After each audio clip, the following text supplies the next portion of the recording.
विद्यार्थियों का आज की इस ऑनलाइन कक्षा में बहुत बहुत स्वागत है। बच्चों, आज हम अध्ययन करने जा रहे हैं कक्षा जो 9वीं 10वीं 11वीं और 12वीं के लिए उपयोगी जो विषय बिंदु है अनौपचारिक पत्र लेखन, जो कि रचनात्मक पत्र लेखन के जो रचनात्मक लेखन है उसके अंतर्गत आता है। बच्चों, ये अनौपचारिक पत्र जो लेखन जो विषय बिंदु है, ये कक्षा 8वीं 9वीं 10वीं 11वीं और 12वीं सभी के लिए बहुत उपयोगी है। तो बच्चों, जैसा कि हमने पिछले वीडियो में अध्ययन किया था कि पत्र क्या होते हैं और हम पत्र क्यों लिखते हैं, क्योंकि हम एक सामाजिक प्राणी हैं। हमें अपनी भावनाओं, विचारों और सूचनाओं को समाज के एक दूसरे को हमें संप्रेषित करना पड़ता है, या फिर हमें किसी जो सरकारी विभाग हैं, गैर सरकारी विभाग हैं, वहाँ भी हमें पत्र व्यवहार करना पड़ता है, अपनी सूचनाओं को आदान प्रदान करना पड़ता है। बच्चों, इसलिए हमें पत्र लिखने की आवश्यकता पड़ती है। हमने ये भी अध्ययन किया था कि पत्र मोटे तौर पर जो पत्र होते हैं वो दो प्रकार के होते हैं, एक जो है औपचारिक पत्र और एक अनौपचारिक पत्र। बच्चों, आज के इस वीडियो के माध्यम से हम अध्ययन करने जा रहे हैं जो कि अनौपचारिक पत्र क्या होते हैं। सबसे पहले हम जानें कि औपचारिक पत्र जो कि इस तरह के जो पत्र हैं वो एक निश्चित शैली में लिखे जाते हैं, और ज़्यादातर ये पत्र सरकारी और गैर सरकारी जो कार्यालयों के लिए लिखे जाते हैं, या फिर कोई व्यावसायिक कार्य है हमारा, हाँ, या फिर कोई सामान्य जीवन व्यवहार में ऐसा कोई कार्य है जो कि जिसके लिए हमको औपचारिकता की आवश्यकता पड़ती है, वहाँ इस प्रकार के पत्र लिखे जाते हैं। बच्चों, आज का हमारा जो इस वीडियो में विषय बिंदु है वो है अनौपचारिक पत्र।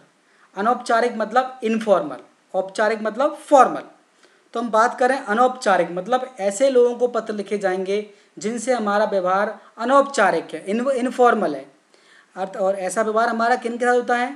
हमारे जो नज़दीक रिश्तेदार हैं, या फिर घनिष्ठ मित्र हैं, या फिर हमारे पारिवारिक मित्र हैं, ठीक है, या फिर हमारे कोई और भी जो नातेदार हैं, उनके साथ हम इस प्रकार का जो रिलेशन है वो रखते हैं। बच्चों, इस प्रकार के जो पत्र हैं अनौपचारिक पत्र, इनकी विषय वस्तु बहुत निजी, पर्सनल, वैयक्तिक और डोमेस्टिक, घरेलू होती है, और इनका जो स्वरूप है कि किस प्रकार के पत्र कैसे लिखे जाएंगे, ये डिपेंड करता है कि आपका जो रिलेशन है, जो नाता है, वो किस प्रकार का है। तो इस प्रकार के रिश्ते नातों के परिवर्तन के साथ इन पत्रों के प्रारूप में भी परिवर्तन होता है। बच्चों, सबसे बड़ी बात, क्योंकि अनौपचारिक है इसलिए इसमें फॉर्मेलिटी नाम की कोई चीज़ नहीं होती है, सिर्फ आत्मीयता होती है, अपनापन होता है। बच्चों, हम बात करें कि अनौपचारिक जो पत्र हम लेखन करें उसके अंग कौन कौन से माने जा सकते हैं, कि पत्र लेखन के लिए आवश्यक अंग कौन कौन से हैं। तो बच्चों, इसके मुख्य रूप से 8 अंग होते हैं। जैसे पहला है प्रेषक का पता, जो कि जो पत्र है उस पेज के सबसे ऊपर बाईं ओर लिखा जाता है। दूसरा है तिथि अथवा दिनांक, संबोधन है, अभिवादन है, पत्र की विषय वस्तु जिसको हम कलेवर के नाम से जानते हैं, मंगल कामनाएं हैं, वेल विशेज, पत्र की समाप्ति है या उपसंहार है, और हस्ताक्षर है। बच्चों, इनका हम विषय बिंदुवार अध्ययन करें। सबसे पहले हम बात करें कि जो प्रेषक का पता और दिनांक हम कैसे लिखें। तो उस पेज के बाईं ओर लेफ्ट में ऊपर के कोने में सबसे पहले जो पत्र लिख रहा है उसका पता होता है, और उस पते के नीचे दिनांक लिखा जाता है। जब हमने उसका एड्रेस लिख दिया, उसके नीचे हम क्या लिखेंगे? उसका दिनांक, और दिनांक का जो फॉर्मेट है, जैसे 14 मार्च 2020 या 14 मार्च 2020, इस प्रकार हम फॉर्मेट का इस्तेमाल कर सकते हैं। बच्चों, इसके बाद जो इसके अंग हैं वो हैं संबोधन और अभिवादन। संबोधन क्या होता है कि हम उस व्यक्ति को जिसको हम पत्र लिख रहे हैं उसको हम किस प्रकार संबोधित कर रहे हैं, और उसके लिए हम कौन सी ग्रीटिंग, अभिवादन का इस्तेमाल कर रहे हैं। तो बच्चों, पत्र पर प्रेषक का पता और दिनांक लिखने के बाद संबोधन सूचक शब्दों को लिखना आवश्यक है, और ये संबोधन जो का अर्थ होता है किसी व्यक्ति को पुकारने के लिए प्रयुक्त शब्द, जैसे आदरणीय, माननीय, स्नेहिल, मित्रवर, और इसके साथ ही हम इसका प्रयोग करते हैं अभिवादन का।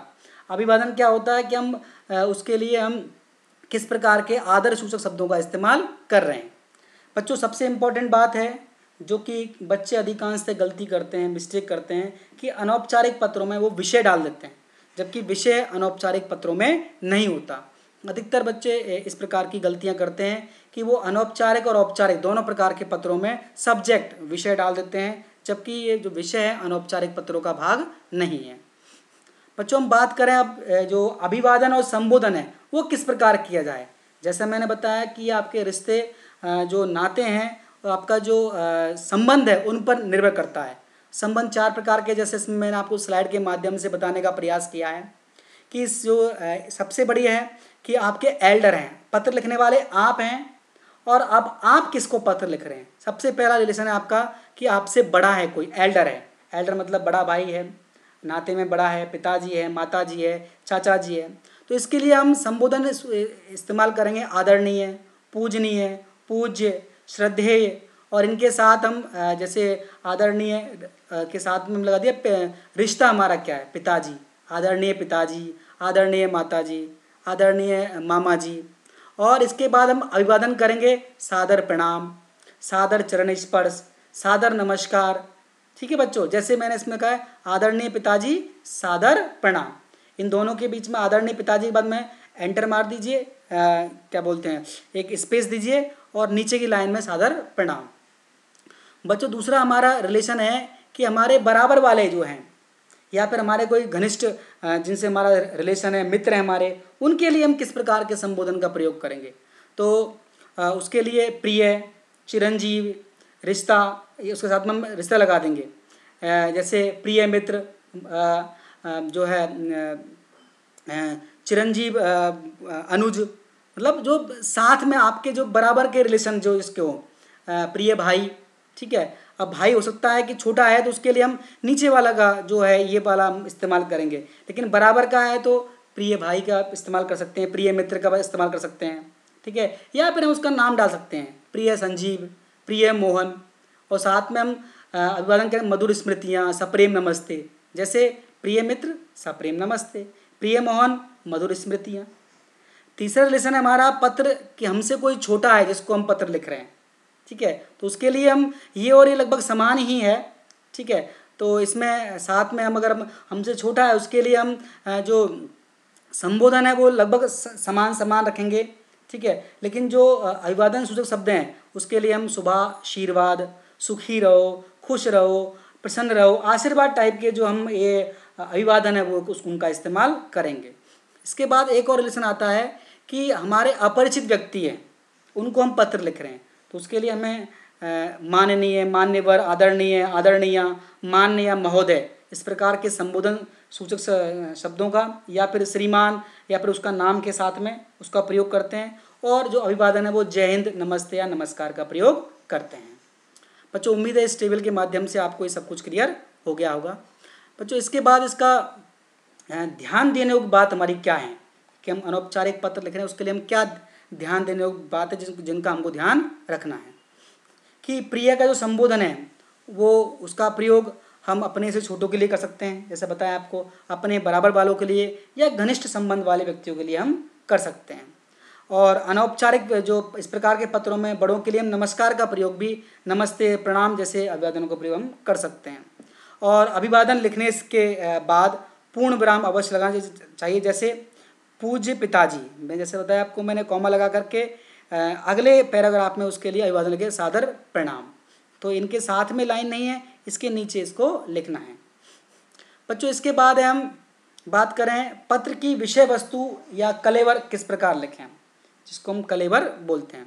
तो जो अभिवादन के बाद हम इसको लिखेंगे कि पत्र के हमको जो एग्जाम में दिया हुआ है कि किस लिए पत्र लिखना है, तो उस विषय वस्तु को हमें इस पार्ट के अंदर एडजस्ट करना है, उसको लिखना है। तो इसे हम अपनी उस जो बात को हम उस विषय वस्तु के माध्यम से कहने का प्रयास करते हैं। तो उसके लिए हमें किन किन सावधानियों को बरतने की आवश्यकता है कि जो विषय वस्तु है वो उसकी भाषा सरल होनी चाहिए तथा वाक्य छोटे छोटे होने चाहिए, बड़े वाक्यों का अर्थ ग्रहण करने में थोड़ी मुश्किल होती है। इसके बाद लेखक जो हम पत्र लिख रहे हैं उस लेखक के द्वारा जो बात लिखी गई है उसका अर्थ स्पष्ट होना चाहिए, और ये जो इसका विषय वस्तु बहुत ज़्यादा बड़ी नहीं होनी चाहिए। और लेकिन कोई भी जो एग्ज़ाम में पूछा गया जो पॉइंट है वो इस अपनी विषय वस्तु के माध्यम से क्लियर अवश्य होना चाहिए। पत्र में रेपिटेशन नहीं होना चाहिए, किसी बात का बार बार हम उसको रेपीट करें। और इसके बाद है पत्र लिखते समय गागर में सागर भरने की शैली को अपनाया जाना चाहिए। गागर में सागर भरने मतलब होता है कम शब्दों में अधिक से अधिक बात कहने का प्रयास हमको करना चाहिए। जो हमारे वाक्य हैं, भाषा है, वो संक्षिप्त और सार गर्भित होनी चाहिए। बच्चों कलेवर की भाषा जैसा हमने बताया आपको, ये तो सरल और स्पष्ट होनी चाहिए। इसके बाद हमारा है मंगल कामनाएं। वेल विशेष हम क्या लिखें? लास्ट में हम पत्र के बाद में हमने विषय वस्तु लिख दी, तो हम क्या लिखें? शुभकामनाएं जो हम देने वाले हैं कि विषय वस्तु की समाप्ति के बाद मंगल कामनाएं सूचक शब्दों का हम इस्तेमाल करते हैं, जैसे शुभकामनाओं सहित, सस्नेह, शुभ चिंतक, धन्यवाद सहित। ठीक है, इस प्रकार के हम शब्दों का इस्तेमाल करने से जो पत्र है वो प्रभावी और आकर्षक बन पड़ता है। बच्चों इसके बाद है पत्र का समापन या कंक्लूजन। ठीक है, तो वो लास्ट में हम क्या करेंगे? लास्ट में हम पत्र की विषय वस्तु मंगल कामना लिखने के बाद अंत में जैसा जैसा आपका रिश्ता है उसके अनुरूप हम जो है जो समापन सूचक शब्दों का इस्तेमाल करते हैं, जैसे आपका, भवदीय, शुभाकांक्षी, इस प्रकार के शब्दों का इस्तेमाल किया जाता है। और ये जो परंपरा के अनुसार इनका प्रयोग दाईं ओर राइट साइड में किया जाता था, लेकिन कंप्यूटर के अब इस अवस्था में आजकल अलाइनमेंट को भूल करके जो अलाइनमेंट के अनुसार सभी लेफ्ट साइड में हम लिखने का प्रयास करते हैं। बच्चों अब इसमें आपको जो समापन सूचक शब्द हैं वो किस प्रकार हम लिखेंगे, तो वही बात है, संबंध हमारे किस प्रकार के हैं। पत्र लिखने वाले से बड़ों के लिए, अब हम पत्र लिखने वाले हमसे बड़े हैं तो हम उनके लिए छोटे हो गए, तो उनके लिए हम समापन सूचक शब्दों का इस्तेमाल करेंगे। आपका कृपाभिलाषी, आपकी कृपा का आकांक्षी, आपका स्नेह पात्र, दयाभिलाषी, आपका स्नेही, आपका स्नेहाकांक्षी, या आपका प्रिय, साथ में पुत्र, भतीजा, बेटी, पुत्री, इस प्रकार हम इसके समापन सूचक शब्दों का इस्तेमाल करेंगे। बराबर वालों के लिए हमारे जब बराबर हैं, अब यहाँ पर हमारे घनिष्ठ संबंध है, तो हम तुम्हारा, तुम्हारा मित्र, तुम्हारा हितैषी, तुम्हारा शुभचिंतक, आपका अभिन्न हृदय, इस प्रकार, या आपका मित्र। ठीक है, इस प्रकार के हम जो समापन सूचक शब्दों का इस्तेमाल करेंगे। छोटों के लिए, अब जो हमसे छोटे हैं उनके लिए हम बड़े हो गए, तो उनके लिए हम किस प्रकार के इस्तेमाल करेंगे? आपका, तुम्हारा हितैषी, तुम्हारा शुभचिंतक, या फिर तुम्हारा अग्रज, तुम्हारे बड़ा भाई, या तुम्हारे पिताजी, इस प्रकार के हम शब्दों का इस्तेमाल कर सकते हैं। और अपरिचित व्यक्ति के लिए, जिनको हम जानते नहीं हैं, उसके लिए हम भवदीय, कृपाकांक्षी, आपका या भवदीय शब्दों का इस्तेमाल करते हैं, जो समापन सूचक शब्द के रूप में कार्य करते हैं। बच्चों इसके बाद है जो हमने अभी पत्र के लास्ट में हम और क्या करें इसके अंदर, इसके लिए हम पत्र, इसमें हस्ताक्षर हम इसमें और कर सकते हैं। पत्र के अंत में पत्र के लेखक को हस्ताक्षर करना चाहिए। यदि आपको लगता है कि पत्र पाने वाला आपको आपके हस्ताक्षर से पहचान जाएगा, तो आपको उसके नीचे अपना नाम क्या नाम से लिखने की आवश्यकता नहीं है। अगर आपको नहीं लगता है, नहीं पहचान पाएगा, तो आपको अपना नाम भी लिखना आवश्यक है। वैसे आदर्श कंडीशन यही है कि हस्ताक्षर के साथ अपना नाम भी आप लिखें। बच्चों इसके बाद हम अब पूरा पढ़ने के बाद थोड़ी और बातें जिनको हमको ध्यान देने की आवश्यकता है, जैसे पत्र पूरा लिख लिया हमने, उसके बाद उसको हम एक बार पुनः पढ़ लेना चाहिए, ताकि कोई उसमें त्रुटि तो नहीं रह गई है, कोई बात छूट तो नहीं गई है। अगर कोई त्रुटि है, छूट गई है, तो उसको हम ठीक कर सकते हैं। कोई बात छूट गई तो उसको हम पुनः लिख सकते हैं। इसके बाद है कि परीक्षा में जब प्रश्न पत्र आता है, तो उसमें अगर कोई स्थान का नाम दिया हुआ है, तो आप उन स्थानों का प्रयोग करेंगे कि आप अमुक स्थान के रहने वाले हैं, आपके मित्र वहाँ रहता है, उसको पत्र लिखिए, तो आप उन्हीं स्थानों को इस्तेमाल करेंगे। अगर नहीं दिया हुआ है तो आप जो पते के लिए क ख ग लिख देना चाहिए, और जो स्थान के लिए परीक्षा भवन लिख देना चाहिए, और नाम के लिए हम अवसर, कुछ भी हमें जो है फिक्टिशियस जो नाम है उनका इस्तेमाल करना चाहिए। बच्चों इसके बाद हम देखें कि जो अनौपचारिक पत्रों का जो प्रारूप, फॉर्मेट कैसा होता है। अब हमने पूरा पढ़ लिया इसका, अब हम थोड़ा सा स्लाइड के माध्यम से देखें उसका फॉर्मेट कैसा होता है। जैसे एक है हॉस्टल में रहकर पढ़ाई कर रहे पुत्र को पिता की ओर से कुशल क्षेम, कुशलता के बारे में पूछने के लिए हम पत्र लिख रहे हैं।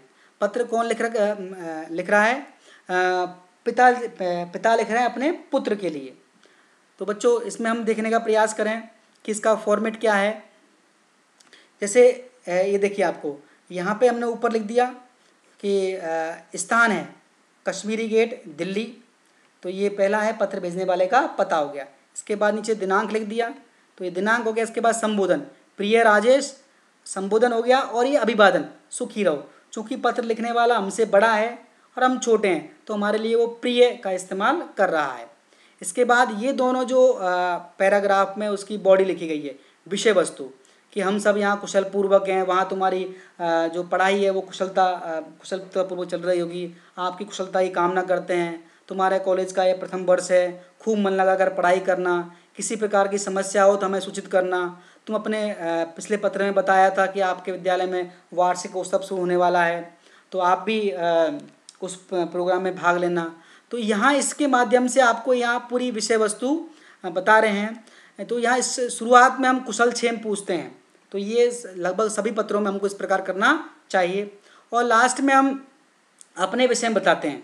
जैसे यहाँ तो आप पूछ रहे हैं आपको कोई समस्या बताओ हमको, और यहाँ अब अपने विषय में बोलें, तुम्हारी माँ हर समय तुम्हें याद करती रहती है, तुम्हारी छोटी बहन हर समय पूछती रहती है भैया कब आएंगे। मैंने उसे समझा दिया है कि तुम हॉस्टल में रहकर पढ़ाई कर रहे हो, जल्दी ही घर आ जाओगे। राजेश, हम लोगों की तुमसे बहुत आशा हैं, उम्मीद करते हैं हमारे सब सपने अवश्य सच करोगे, अपना ख्याल रखना। अब बच्चों यहाँ भी इसकी विषय वस्तु होगी। इसके बाद है इसकी मंगल कामना लिख दी पिताजी ने शुभ कामनाओं सहित। इसके बाद समापन सूचक शब्दों का इस्तेमाल किया, तुम्हारा पिता, ठीक है। तो और इसके बाद अपना उसने नाम लिखा है अजय कुमार। अगर हम चाहें तो बीच में यहाँ पे साइन का प्रयोग भी कर सकते हैं, हस्ताक्षर भी डाल सकते हैं। तो बच्चों उम्मीद है आपको ये पूरा जो फॉर्मेट टाइप का आपको मैंने बना के समझाने का प्रयास किया, समझ में आया होगा। बच्चों और कुछ हम एग्जाम्पल लेने का प्रयास करते हैं। जो एग्जाम्पल है कि अपने परिवार से दूर रहकर नौकरी कर रहे पिता का हालचाल जानने के लिए पत्र लिखिए। अब पिता का हालचाल जानना है तो पुत्र पत्र लिख रहा है। पहले जो मैंने एग्जाम्पल दिखाया था उसमें पिता पत्र लिख रहा है पुत्र के लिए, अब यहाँ पुत्र लिख रहा है पिता के लिए। तो बच्चों इसको हम जानने का प्रयास करते हैं कि किस प्रकार लिखा गया है ये।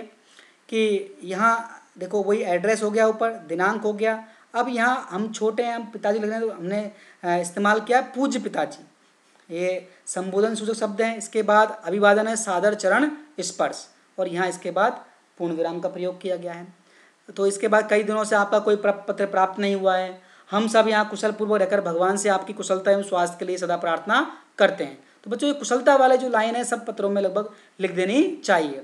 अब यहाँ उसके बाद पूछ रहा है कि आप सही हो या नहीं, घर की सलोनी आपको बहुत याद करती है, पापा की रट लगाई रहती है। तो यहाँ हम अपने पापा के प्रति चिंता का जो है अपने कुशल क्षेम पूछने का प्रयास कर रहे हैं। अपनी सेहत का ख्याल रखना, समय पर खाना, समय पर सोना। तो ये जो पूरा जो विषय वस्तु लिखी गई बहुत सरल भाषा में लिखी गई है। इसके बाद आपके पत्र के जवाब के इंतज़ार में, तो और हम इसके साथ में अच्छे स्वास्थ्य की कामना के साथ इस प्रकार हम लिख सकते थे, मंगल कामना के साथ। और लास्ट में आपका पुत्र और नाम, बीच में हम इसमें हस्ताक्षर का प्रयोग भी कर सकते थे। बच्चों इसके बाद एक और एग्जाम्पल लेते हैं। आपका मित्र विदेश में रह रहा है, अपने मित्र का कुशल क्षेम जानने के लिए उसे पत्र लिखिए। तो हम जो पत्र लिख रहे हैं बराबर वालों के लिए, मित्र के लिए लिख रहे हैं, तो उसके लिए हम किस प्रकार का प्रयोग करेंगे। तो बच्चों इसमें जैसे एड्रेस हो गया ऊपर, वापस दिनांक हो गया। अब यहाँ मित्र है तो प्रिय मित्र अवधेश, चाहे तो हम प्रिय मित्र तक लिख सकते हैं, चाहे तो प्रिय मित्र अवधेश कर सकते हैं, चाहे तो मित्र को काट सकते हैं, प्रिय अवधेश भी कर सकते थे हम इसको। तो प्रिय मित्र अवधेश नमस्कार, यहाँ पे हम चाहे तो मधुर स्मृतियाँ भी लिख सकते थे अभिवादन के रूप में। आशा है आप स्वस्थ एवं प्रसन्न होंगे, काफ़ी समय बीत गया आपका कोई पत्र नहीं आया, ऐसा लगता है जैसे फ्रांस में नौकरी मिलने के बाद आप काफ़ी व्यस्त हो गए हैं। आप मेरा यह पत्र मिलते ही जवाब दें और मुझे यही बताएं कि देश से दूर रहकर चिकित्सा कार्य करने का आपका अनुभव कैसा रहा है। हो सकता है कार्य में अत्यधिक व्यस्त रहने के कारण आपको पत्र लिखने का समय ना मिल पाता हो, परंतु अपने इस मित्र के लिए कुछ समय तो निकाल ही लिया करो, इससे मुझे खुशी मिलेगी। देखो बच्चों इसकी जो भाषा शैली है बड़ी रोचक है। और आपकी भारत आने की योजना कब है यह भी पत्र में लिखना। भाभी को मेरी तरफ से प्रणाम कहना, भांजी सृंजना को प्यार देना। तो बच्चों इसके बाद देखो आपके पत्र की प्रतीक्षा में। इसी प्रकार आप इसमें अच्छे स्वास्थ्य लाभ की कामना के साथ शुभकामनाओं सहित हम इस प्रकार की जो मंगल कामना का इस्तेमाल कर सकते थे। आपका मित्र, लास्ट में हमने संबोधन सूचक समापन सूचक शब्दों का इस्तेमाल किया है। इसकी जगह हम आपका अभिन्न हृदय, आपका मधुर मित्र, इस प्रकार के हम शब्दों का इस्तेमाल भी कर सकते थे। बच्चों एक और हम एग्जाम्पल देखते हैं। अपने मित्र को अपने विवाह का आमंत्रण देने के लिए पत्र है कि आपकी शादी होने वाली है, आप अपने मित्र को बुला रहे हो। फॉर्मेट लगभग उसी प्रकार का रहेगा कि यहाँ एड्रेस हो गया, इसके बाद यहाँ प्रिय मित्र प्रीति, ये नमस्कार, नमस्कार के बाद बच्चों गलती से यहाँ दोनों लाइन चिपक गई है, यहाँ पे ये वाली लाइन अगले पैराग्राफ में आनी चाहिए थी, ये जो बाय मिस्टेक हो गया है। तो ये लाइन यहाँ आएगी, कैसी हो तुम, न जाने कितने दिन बीत जाते हैं तुम्हारा पत्र आए हुए, मैं अक्सर तुम्हें और तुम्हारे साथ बचपन के बिताए हुए दिन याद करके भावुक हो जाती हूँ। मुझे आज भी तुम्हारे साथ बिताए एक एक दिन याद है। बचपन के दिन न जाने कैसे बीत गए, न जाने कैसे हम बड़े हो गए, लेकिन समय का नियम है कि बीतते रहना। समय बीतते बीतते बहुत आगे आ चुका है। मैं तुम्हें खुशखबरी देना चाहती हूँ कि मेरा विवाह अनंत के साथ नवंबर की 26 तारीख को तय हुआ है। विवाह में तुम्हारा आना अनिवार्य है। मैं कोई भी बहाने नहीं सुनूंगी। उम्मीद करती हूँ कि तुम ना आकर मुझे निराश नहीं करोगी। जीजा जी को मेरा नमस्कार कहना। तुम्हारी वैशाली। चाहो तो तुम्हारी मित्र वैशाली, तुम्हारी सखी वैशाली, इस प्रकार का भी इस्तेमाल हम कर सकते थे। बच्चों उम्मीद है इस वीडियो के माध्यम से जो मैं आपको अनौपचारिक पत्रों के बारे में, उसकी लेखन शैली के बारे में, उसके परिचय के बारे में बताने का प्रयास किया है, आपको समझ में आया होगा। निश्चित रूप से आपके लिए ये जो वीडियो की में जो जानकारी है उपयोगी साबित होगी, ऐसी मेरी कामना है। बच्चों इस वीडियो को देखने के लिए आपका बहुत बहुत आभार। बच्चों अगले वीडियो में हम औपचारिक पत्रों के बारे में भी बात करेंगे। एक बार पुनः आपका बहुत बहुत धन्यवाद, बहुत बहुत आभार।